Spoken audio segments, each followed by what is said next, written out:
Hello dear student, मैं doctor Yogesh Kumar देसवा political science की क्लास में आप सबका हार्दिक स्वागत करता हूं। हेलो डियर स्टूडेंट, मैं डॉक्टर योगेश कुमार देसवा पॉलिटिकल साइंस की क्लास में आप सबका हार्दिक स्वागत करता हूं। डियर स्टूडेंट, अब बात करते हैं हम महान गुरु प्लेटो, महान यूनानी दार्शनिक प्लेटो के प्रमुख ग्रंथ और रचनाओं के बारे में। जैसा कि मैंने बताया आपको कि प्लेटो को जो है रातों रात स्टार बनाने वाला और उन्हें महानतम दार्शनिक की श्रेणी में खड़ा करने वाला उनके द्वारा रचित ग्रंथ द रिपब्लिक था, जो न्याय का सर्वोच्च ग्रंथ था। रिपब्लिक के अलावा उनके दो महानतम ग्रंथ और उन्होंने लिखे थे। उन ग्रंथों के नाम इस प्रकार हैं। पहला है द स्टेटमेंट और दूसरा है द लॉज। दी लॉज जो उन्होंने लिखा था वो कम से कम 70 वर्ष की आयु के लमसम लिखा था।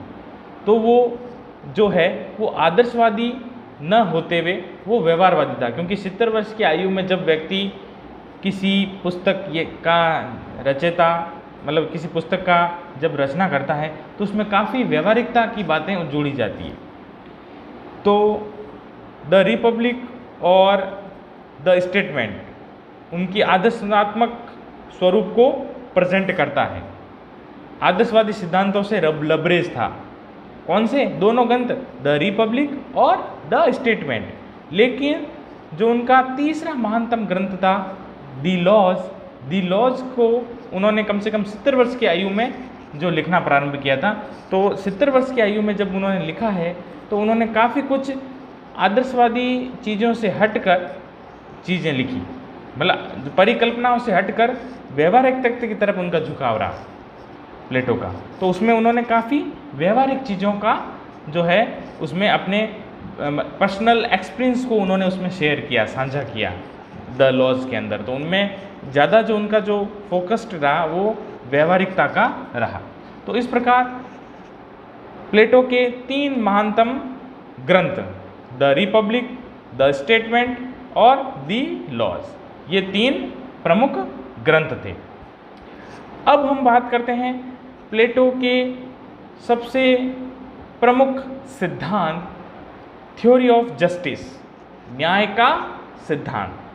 जी हाँ स्टूडेंट्स, ध्यान दें, प्लेटो का न्याय सिद्धांत सबसे महत्वपूर्ण सिद्धांत रहा, क्योंकि इस सिद्धांत का जो आधारशिला रही वो थी द रिपब्लिक पुस्तक। क्योंकि द रिपब्लिक पुस्तक जो है न्याय के सरोकार और न्याय क्या है, न्याय कितने प्रकार का है और न्याय राज्य में कैसे प्राप्त कर सकते हैं, इसका विस्तृत विवेचन द रिपब्लिक पुस्तक में प्लेटो महान ने लिखा। अब बात करते हैं रिपब्लिक पुस्तक के निर्माण के बारे में। स्टूडेंट्स ध्यान दें कि रिपब्लिक पुस्तक का निर्माण कैसे हुआ। देखिए, हुआ यूं कि प्लेटो के गुरु सुकरात के घर के नज़दीक एक 32 नदी बहती है और उस 32 नदी के किनारे 32 देवी का एक मंदिर है और उस मंदिर में साल में एक बार एक मेला लगता है उस नदी के किनारे।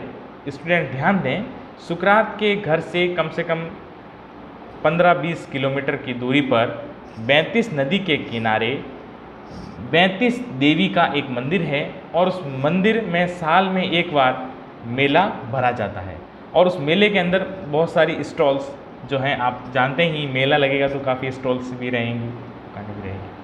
तो सुकरात ने अपने परम शिष्य प्लेटो से कहा कि आज हम क्यों ना वहाँ पर उस मेले को देखने के लिए जाएं। तो इसके लिए उनके जो मित्र थ्रेसीमेकस उन्हें भी उन्होंने सम्मिलित किया, और उनके दो भाई सेफेलिस और पॉलीमार्कस, और उनके एक और मित्र ग्लाक्वाइन। देखिए ध्यान से सुने, प्लेटो, सुकरात, थ्रेसीमेकस, सेफेलिस, पॉलीमार्कस और ग्लूक्वाइन, ये सभी बड़े बड़े विद्वान लोग थे, अपने अपने क्षेत्र के अंदर ये विख्यात थे। तो ये सभी बुद्धिजीवी वर्ग इकट्ठा होकर सुकरात के आग्रह पर बैतिस नदी के किनारे जो मेला आयोजित हुआ था, उस मेले को देखने के लिए ये सभी बुद्धिजीवी लोग गए। जब वो मेला देखकर वापस लौट रहे थे अपने घर, तो सबसे पहला घर किसका पड़ रहा था? सुकरात महान का। तो सुकरात ने इन अपने बुद्धिजीवी मित्रों से कहा कि क्यों ना वो रात्रि का विश्राम मेरे घर ही कर लें और सवेरे अपने अपने घर की तरफ प्रस्थान कर लिया जाए। तो सबने उसकी जो रिक्वेस्ट है उसको मान लिया और सुकरात के घर पर विश्राम करना उन्होंने स्वीकार किया। क्योंकि आप लोग जानते हैं कि जो बुद्धिजीवी वर्ग होता है उसका दिमाग हमेशा चलता है, तो उन्होंने कहा कि भाई 12-1 बज चुके हैं, सवेरे निकलना है, तो 2-4 घंटे के लिए नींद ना लेकर हम एक ज्ञान की चर्चा ही कर लें। कोई ऐसे टॉपिक पर जब हम इतने बड़े बड़े विद्वान लोग इकट्ठा हुए हैं, तो क्यों ना हम इस पर एक जो है बैठक कर लें, एक ज्ञान की चर्चा कर लें। हो सकता है कि हमें इस बैठक से कुछ लाभ प्राप्त हो जाए। तो सुकरात ने अपने परम शिष्य प्लेटो से कहा कि प्लेटो, तुम क्या चाहते हो, किस विषय पर हमें चर्चा करनी चाहिए। तो प्लेटो काफ़ी समय से जो है अपने मन में एक दुविधा लेके बैठे थे। वो दुविधा थी, न्याय क्या है। जी हाँ, उनके मन में ये एक प्रश्न था कि न्याय की उचित परिभाषा क्या हो सकती है, न्याय क्या है और न्याय कितने प्रकार का है। मतलब काफ़ी क्वेश्चन उनके मन में चल रहे थे। तो काफ़ी दिनों से वो इस पर विचार मंथन कर रहे थे कि कभी ना कभी इस टाइप की कोई बात आए तो मैं अपनी इच्छा जाहिर करूं। तो वो मौका, वो अवसर जो है उन्हें मिल गया प्लेटो को। तब सुकरात ने पूछा कि आप बताइए अपना एक विषय। तब उन्होंने बड़े ही विनम्रता से अपने गुरु से कहा कि हे महान दार्शनिक, मेरे गुरु, मुझे न्याय के बारे में जानना है, क्या आप मेरा मार्गदर्शन करें। और ये जो इतने बड़े विद्वान लोग बैठे हैं, इनसे भी मैं इच्छा चाहता हूँ, एक रिक्वेस्ट करना चाहता हूँ कि मुझे न्याय क्या है इसके बारे में समझाएं। तो सभी ने एकमत होकर प्लेटो के इस प्रश्न का उसे शाबाशी दी। उसने कहा वेरी गुड, बहुत अच्छा क्वेश्चन किया है, आज हम इसी प्रश्न पर चर्चा करेंगे कि न्याय क्या है। तब प्रश्नों का सिलसिला चलने लगा।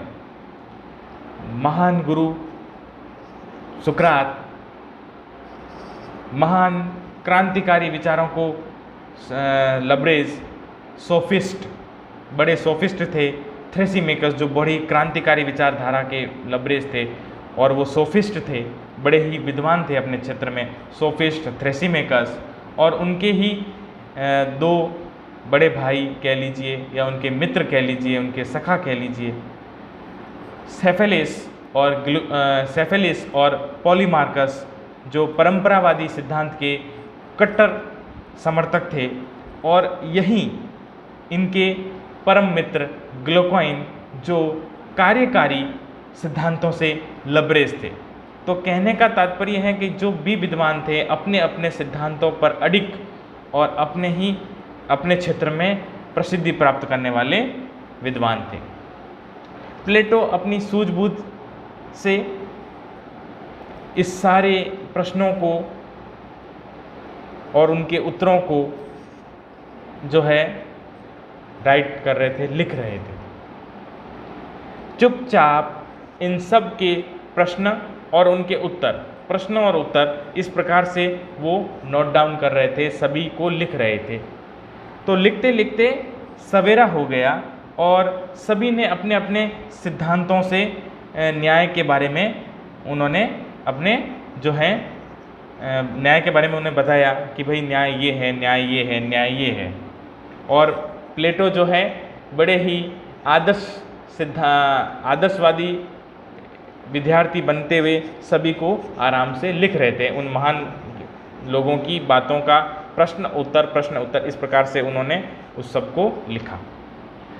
अंत में सुकरात ने प्लेटो से कहा कि अब आप बताइए, जब इतनी ज्ञान चर्चा हो चुकी है, आप बताइए मेरे परम शिष्य कि आप अब अपने मन की अभिव्यक्ति कीजिए, अपने विचारों को अभिव्यक्त कीजिए कि अब आप बताएं कि आपको इससे कुछ लाभ प्राप्त हुआ, और अगर लाभ प्राप्त हुआ है तो आप बताइए न्याय क्या है। तो प्लेटो ने बड़े ही विनम्रता से सुकरात को प्रणाम किया और कहा कि बिल्कुल इन महानतम जो विद्वान लोगों ने जो ज्ञान की चर्चा दी, उनको मैं नतमस्तक होके उनके जो विचारों से मैं काफ़ी मुझे लाभ प्राप्त हुआ, लेकिन न्याय के बारे में मैं आपसे कुछ कहना चाहता हूँ। तो सुकरात की अनुमति से उन्होंने अपने विचारों को अभिव्यक्त किया। प्लेटो ने कहा कि मनुष्य की आत्मा के अंदर 3 गुण होते हैं। विद्यार्थी ध्यान दें, मनुष्य की आत्मा में 3 गुण होते हैं। सबसे पहला इंद्रिय तृष्णा, जिसे वासना भी कहते हैं, भूख भी कहते हैं। इंद्रिय तृष्णा, वासना या भूख। उसके बाद में मानव आत्मा का दूसरा गुण बुद्धि और विवेक। जी हाँ, बुद्धि और विवेक। और तीसरा गुण होता है साहस या शौर्य। प्लेटो कहते हैं कि हर मनुष्य के आत्मा में 3 गुण होते हैं। इंद्रिय तृष्णा, जिसे वासना भी कहते हैं, भूख भी कहते हैं। दूसरा बुद्धि और विवेक। और तीसरा है साहस या शौर्य।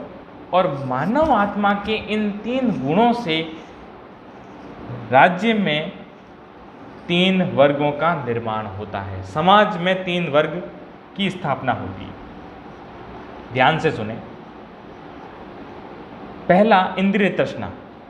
जिस मनुष्य की आत्मा में इंद्रिय तृष्णा रहती है, वो व्यक्ति समाज में मजदूर वर्ग या श्रमिक वर्ग का निर्माण करेगा। इंद्रिय तृष्णा, भूख को पालने वाला व्यक्ति वो किसान बनेगा या मजदूर वर्ग बनेगा। दूसरी बात, दूसरा जो आत्मा का गुण था वो था बुद्धि और विवेक। प्लेटो ये कहते हैं जिस मनुष्य के अंदर बुद्धि है और उसमें कुशाग्र बुद्धि और विवेक है, तो वो व्यक्ति शासक बनने के योग्य है। तो वो समाज में, राज्य में कौन सा वर्ग बनाएगा? शासक वर्ग बनाएगा। और अंतिम और तीसरा गुण है वो है साहस और शौर्य। प्लेटो ये कहते हैं कि जिस मनुष्य के अंदर शौर्य है, साहस है, वो राज्य में, समाज में सैनिक वर्ग का निर्माण करेगा। इंद्रिय तृष्णा से मजदूर या किसान वर्ग बना, बुद्धि और विवेक से शासक वर्ग बना, और शौर्य और साहस से सैनिक वर्ग बना। ये 3 वर्ग बने मनुष्य की आत्मा से। जैसी आपकी इच्छा, आपका आत्म गुण है, वैसे ही आप कार्य करेंगे और वैसा ही आप वर्ग बनाएंगे। अब उन्होंने न्याय के बारे में कहा कि प्रत्येक वर्ग अपना निर्दिष्ट कार्य करे और कोई भी वर्ग किसी अन्य वर्ग में हस्तक्षेप न करे। यही राज्य के लिए न्याय है, समाज के लिए न्याय है। बड़े ही सुंदर शब्दों में उन्होंने ये कहा कि प्रत्येक वर्ग अपना अपना निर्दिष्ट कार्य करे, कोई भी वर्ग दूसरे के वर्ग के बीच में टांग अड़ाई ना करें। अपना अपना काम करो, अपने जो भी निर्दिष्ट कार्य है उसका कार्य का संपादन करो। राज्य के लिए वो क्या है? न्याय है। बड़े ही सुंदर शब्दों में उन्होंने न्याय की बात रखी और उन्होंने कहा कि न्याय के दो प्रकार होते हैं। प्लेटो ने न्याय के दो प्रकार बताए हैं। एक प्रकार बताया उन्होंने व्यक्तिगत न्याय और दूसरा प्रकार बताया उन्होंने सामाजिक न्याय। देखिए, व्यक्तिगत न्याय क्या है? व्यक्ति के स्वयं से है। आप नैतिक गुणों से, नैतिक शिक्षा के अनुसार अपना आचरण कर रहे हैं, अपने नैतिक गुणों से लबरेज हैं। बुद्धि, विवेक और इंद्रिय तृष्णा, इन तीनों ही गुणों को बैलेंस करके चल सकते हैं। मनुष्य आत्मा में अगर ये तीन गुण हैं और इन तीनों को बैलेंस करके अपनी नीति के अनुसार, अपने आदर्श के अनुसार, अपने शिष्टाचार के अनुसार अगर कोई व्यक्ति आचरण करता है तो वो उस व्यक्ति के लिए व्यक्तिश न्याय है, क्योंकि वो अपना स्वयं का न्याय है। विद्यार्थी ध्यान दें, प्लेटो ने दो प्रकार के न्याय बताए, व्यक्तिगत न्याय और सामाजिक न्याय। व्यक्तिगत न्याय व्यक्ति के स्वयं के लिए है कि वो अपने लिए अच्छा बुरा देखे, जो कार्य कर रहा है वो सही है या गलत है, अपनी नीति का अनुसरण कर रहा है कि नहीं कर रहा है, अपने शिष्टाचारों का अनुसरण कर रहा है कि नहीं कर रहा है, जो उसने नियम बनाए हैं वो उसको फॉलो कर रहा है कि नहीं कर रहा है। अगर उन सबको, बुद्धि को, पेट की भूख को और अपने शौर्य को, इन तीनों को अगर बैलेंस कर दिया उसने, तीनों को, बुद्धि को, भुजाओं की, शौर्य ताकत को और अपने पेट की भूख को, इन तीनों को अगर उसने संयमित कर लिया, अपनी मुट्ठी में कर लिया, तो ये उस व्यक्ति के लिए न्याय है, क्योंकि उसने उन तीनों को बैलेंस कर दिया। ठीक है ना? ये तो हुआ व्यक्तिगत न्याय। और सामाजिक न्याय क्या है? उसने कहा कि भाई राज्य के जो उसने गुण बताए कि संयम होना चाहिए, साहस होना चाहिए, विवेक होना चाहिए, ये सब बुद्धि होनी चाहिए, इन सब से जो वर्ग बन रहे हैं उन वर्गों का अपना अपना काम है और वो अपने अपने कामों के अनुसार कार्य करें। कोई भी वर्ग दूसरे के बीच में टांग अड़ाई ना करें, हस्तक्षेप ना करें, और ये होगा सामाजिक न्याय। क्योंकि समाज में सब अपना अपना काम करो, कोई किसी के काम में टांग अड़ाई नहीं करेगा, हस्तक्षेप नहीं करेगा, तो सभी जो है एकदम अच्छे राज्य की स्थापना होगी। और अच्छा राज्य जो है लोक कल्याणकारी राज्य बन जाएगा जब सभी अपने अपने काम को प्राथमिकता से करेंगे, मन से करेंगे। तो इस प्रकार से दो प्रकार के न्याय हैं, व्यक्तिश न्याय या व्यक्तिगत न्याय, और दूसरा है सामाजिक न्याय जो समाज के लिए है। तो समाज के तीन वर्ग बन जाएंगे और तीनों ही वर्ग अपना अपना काम करो, ये सामाजिक न्याय हो जाएगा। और मुख्य बात क्या है प्लेटो की ना, वापस दोहरा रहा हूँ कि प्रत्येक वर्ग अपना अपना निर्दिष्ट कार्य करे और कोई भी वर्ग दूसरे वर्ग में हस्तक्षेप न करे, यही न्याय है। जी हाँ, तो आज हमने प्लेटो के द्वारा रचित द रिपब्लिक पुस्तक के बारे में पढ़ा और इस पुस्तक से ही प्लेटो के न्याय सिद्धांत की रूपरेखा तैयार हुई। धन्यवाद। डियर स्टूडेंट, अब बात करते हैं हम महान गुरु प्लेटो, महान यूनानी दार्शनिक प्लेटो के प्रमुख ग्रंथ और रचनाओं के बारे में। जैसा कि मैंने बताया आपको कि प्लेटो को जो है रातों रात स्टार बनाने वाला और उन्हें महानतम दार्शनिक की श्रेणी में खड़ा करने वाला उनके द्वारा रचित ग्रंथ द रिपब्लिक था, जो न्याय का सर्वोच्च ग्रंथ था। रिपब्लिक के अलावा उनके दो महानतम ग्रंथ और उन्होंने लिखे थे। उन ग्रंथों के नाम इस प्रकार हैं। पहला है द स्टेटमेंट और दूसरा है द लॉस। दी लॉज जो उन्होंने लिखा था वो कम से कम 70 वर्ष की आयु के लमसम लिखा था। तो वो जो है वो आदर्शवादी न होते हुए वो व्यवहारवादी था, क्योंकि 70 वर्ष की आयु में जब व्यक्ति किसी पुस्तक का रचयिता मतलब किसी पुस्तक का जब रचना करता है तो उसमें काफ़ी व्यवहारिकता की बातें जोड़ी जाती है। तो द रिपब्लिक और द स्टेटमेंट उनकी आदर्शात्मक स्वरूप को प्रेजेंट करता है। आदर्शवादी सिद्धांतों से लबरेज था। कौन से? दोनों ग्रंथ, द रिपब्लिक और द स्टेटमेंट।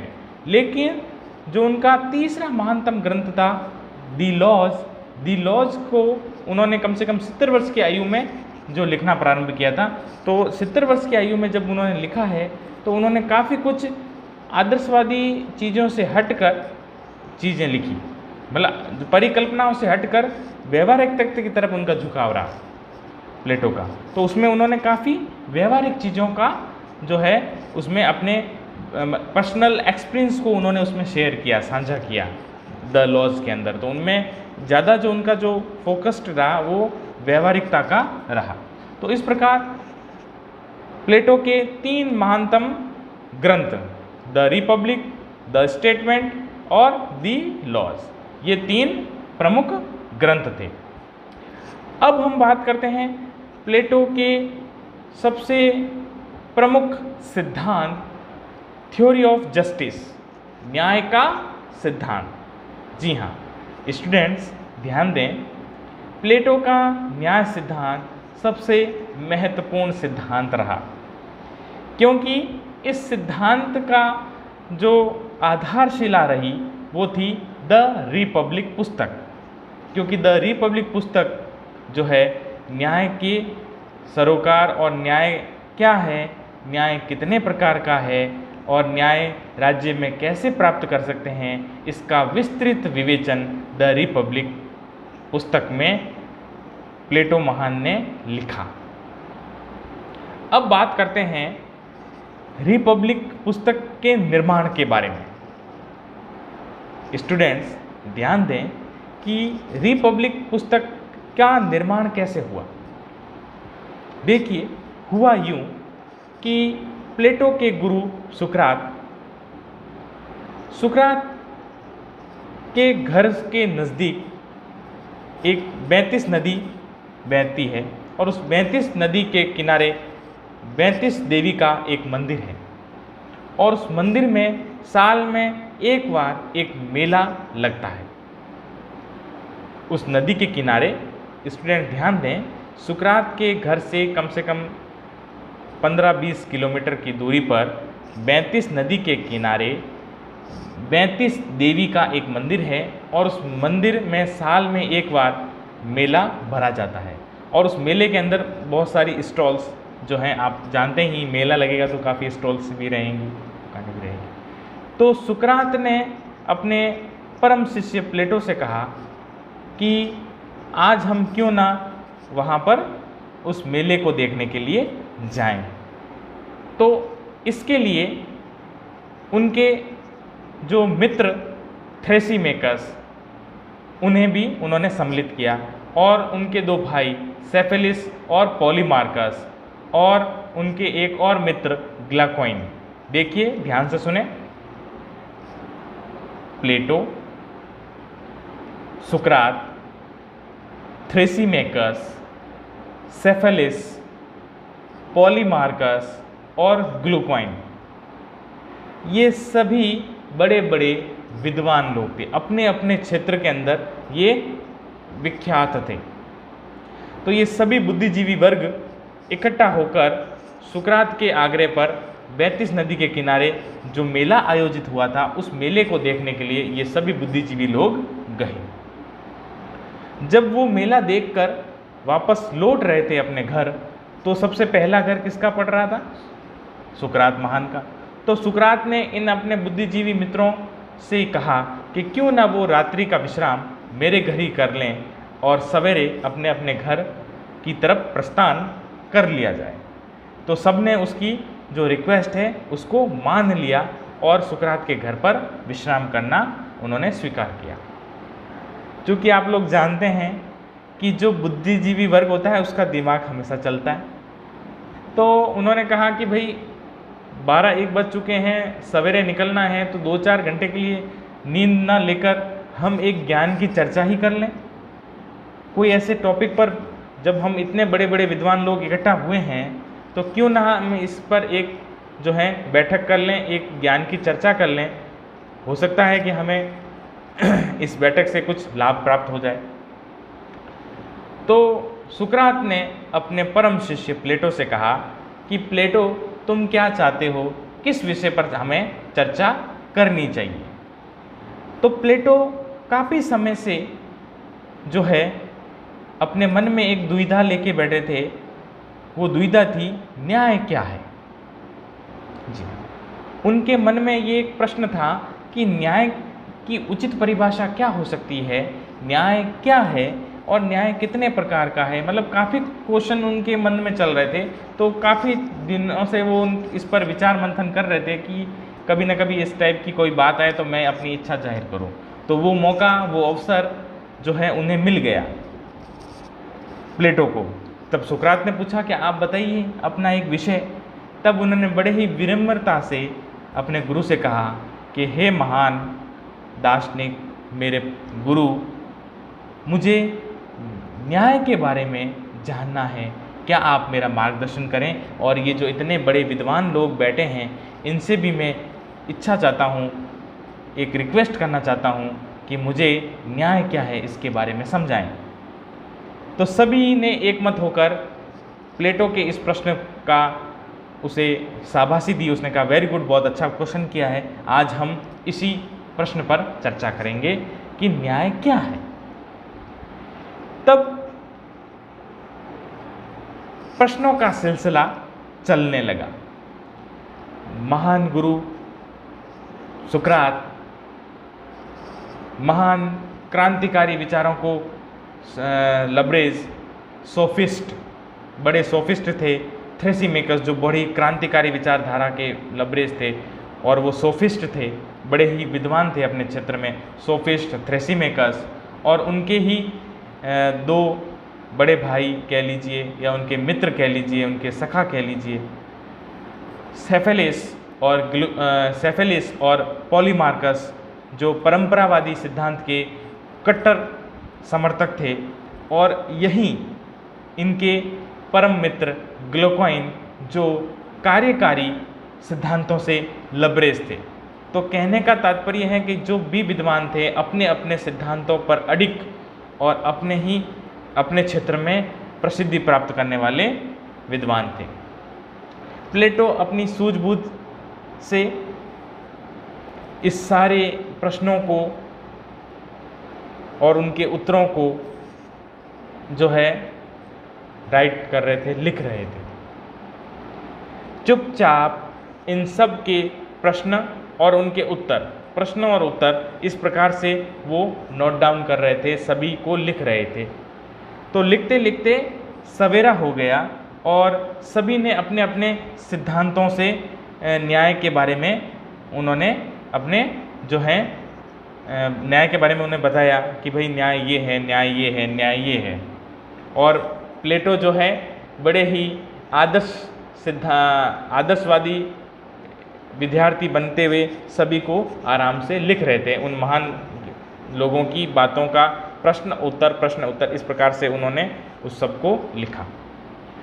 अंत में सुकरात ने प्लेटो से कहा कि अब आप बताइए, जब इतनी ज्ञान चर्चा हो चुकी है, आप बताइए मेरे परम शिष्य कि आप अब अपने मन की अभिव्यक्ति कीजिए, अपने विचारों को अभिव्यक्त कीजिए कि अब आप बताएं कि आपको इससे कुछ लाभ प्राप्त हुआ, और अगर लाभ प्राप्त हुआ है तो आप बताइए न्याय क्या है। तो प्लेटो ने बड़े ही विनम्रता से सुकरात को प्रणाम किया और कहा कि बिल्कुल इन महानतम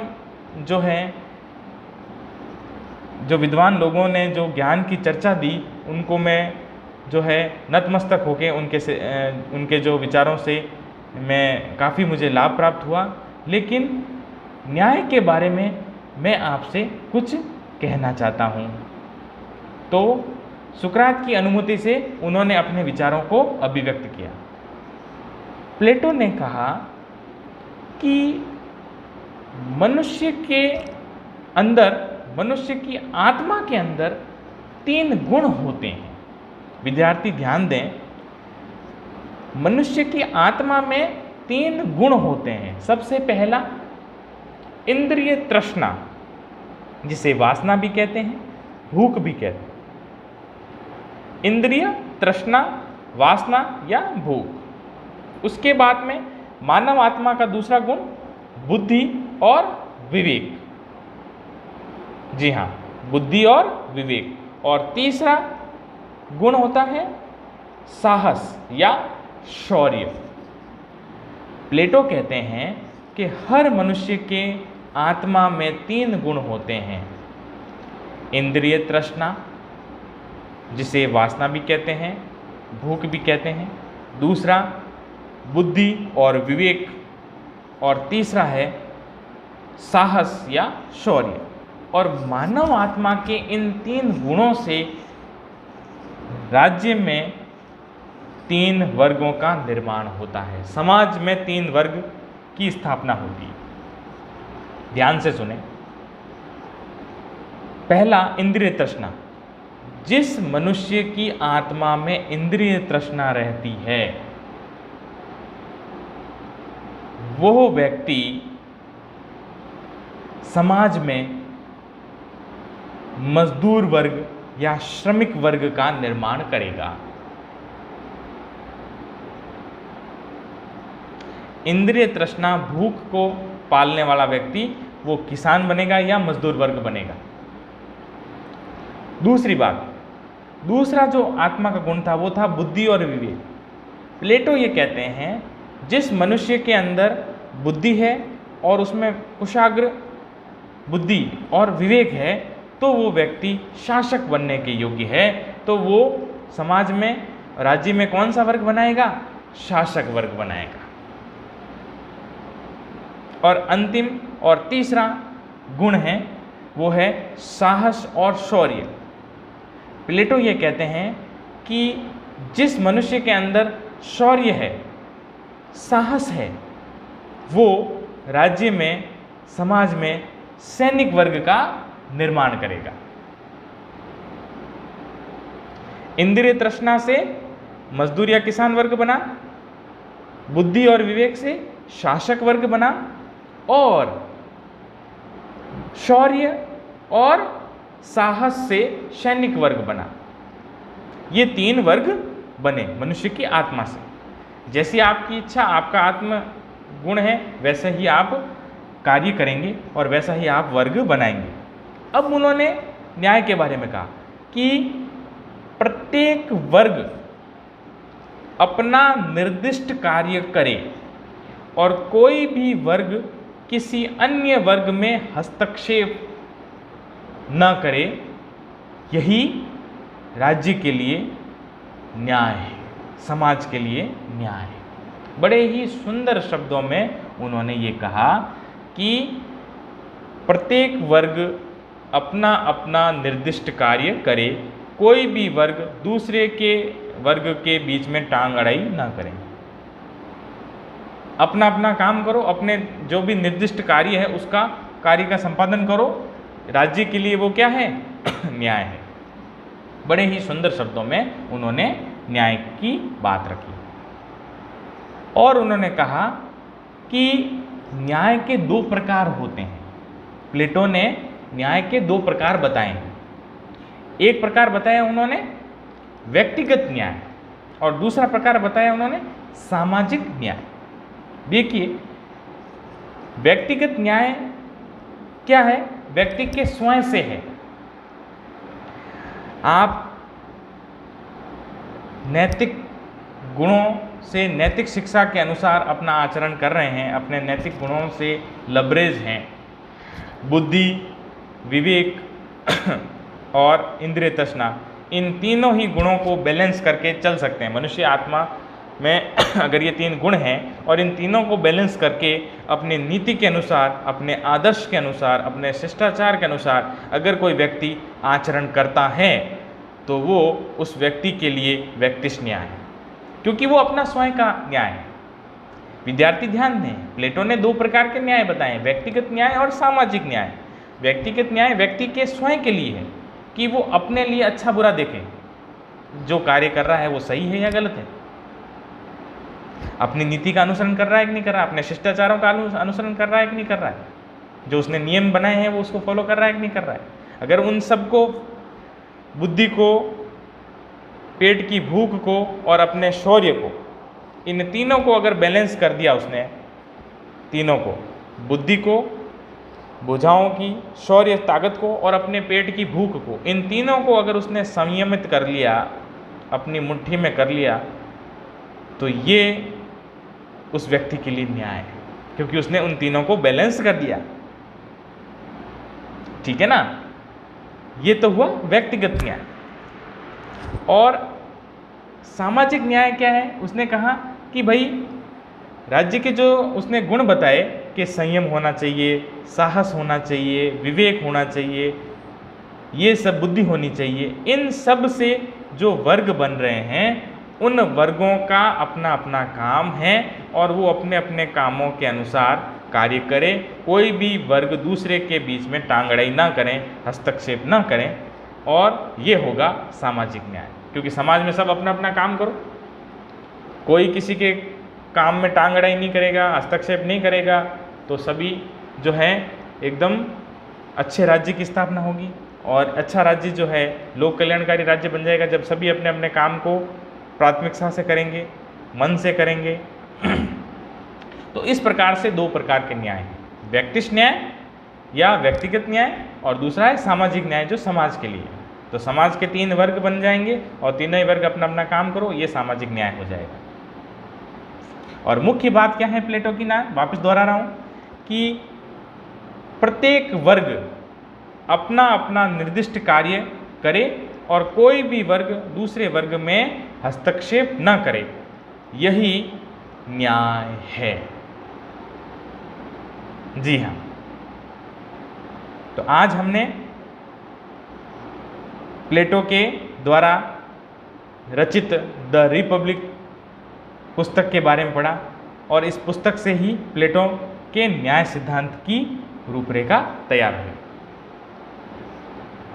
धन्यवाद।